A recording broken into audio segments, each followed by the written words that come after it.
Hey everyone, welcome to This Explainer. Today, we're doing something just a little bit different. Have you ever actually wondered how writers and directors build those massive, jaw-dropping cliffhangers that leave you literally begging for more? Well, we're going to perform a micro-analysis on a masterfully concise 37-word cinematic script direction titled New Threat Rising. It's like a giant puzzle. We'll look at the exact anatomy of a scene, breaking down exactly how a tiny handful of words can construct an absolutely epic cliffhanger. So let's just dive right into this. Listen to how these 37 words sound when you put them all together. Final continuous shot, as camera pans toward distant mountains. Shadows of a new army forming in fog. Torches glowing in darkness. Ominous atmosphere. Slow zoom out. Epic ending. Hint of another war. Cinematic fade. I mean, wow. Even just reading it out loud, you immediately feel that cold, dark mood, right?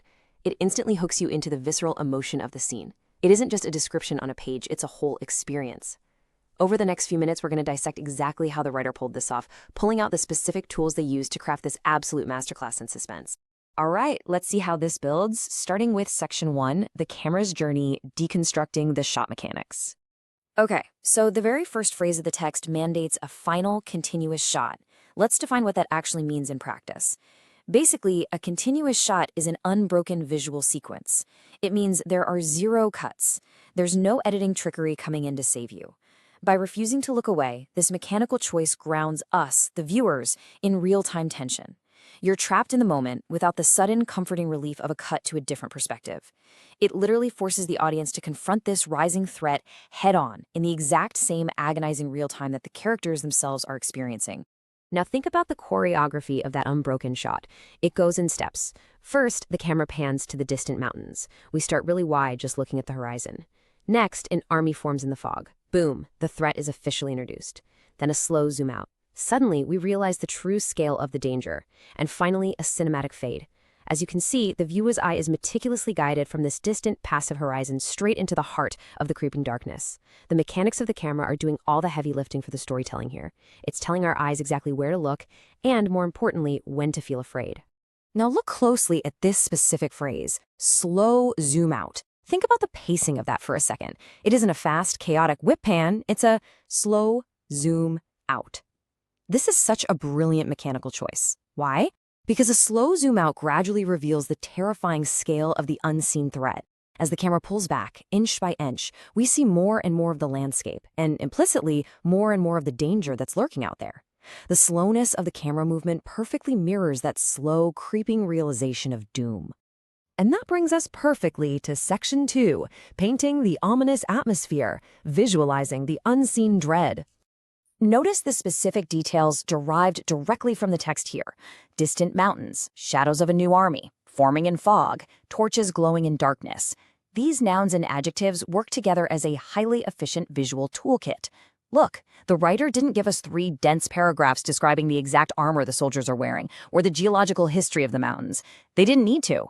They proved that you can build a vivid, haunting world using just a handful of really evocative, sensory details. They set the stage, and your brain does the rest of the terrifying work. But here is the crucial point, how these visual elements actually interact. Notice the sharp visual duality happening here, obscurity versus illumination. On one side, we've got shadows and fog. That represents the unknown, the hidden, the obscured. But on the exact opposite side, we have the piercing illumination of torches glowing. This sharp visual duality is literally what makes the scene work. The contrast between that dark, thick fog and the bright, unnatural pinpricks of fire completely heightens our primal fear. We can't fully see the threat because of the fog, but those glowing torches prove undeniably that the threat is there, and it is massive.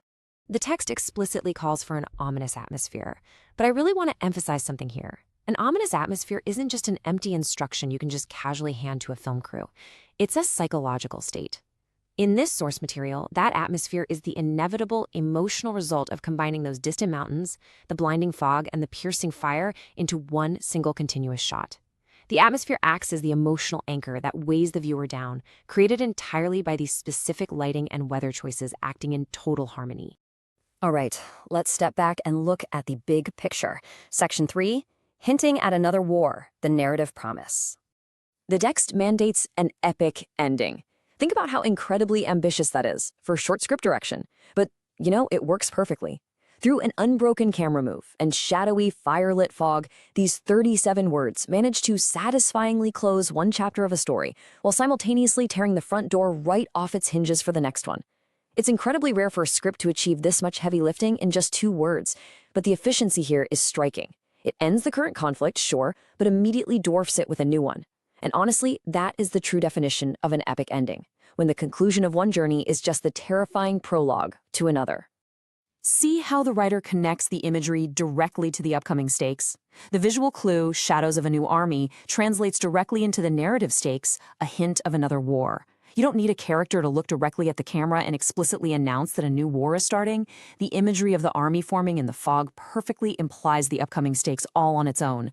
It's the ultimate textbook example of show, don't tell. The visual clue literally becomes the narrative stake. And finally, we arrive at the very last 2 words of the text: cinematic fade. After all that tension, all that slow zooming and glowing fire in the fog, the scene doesn't just end on a hard, jarring, abrupt cut to black. Instead, it opts for a fade. And this is absolutely crucial.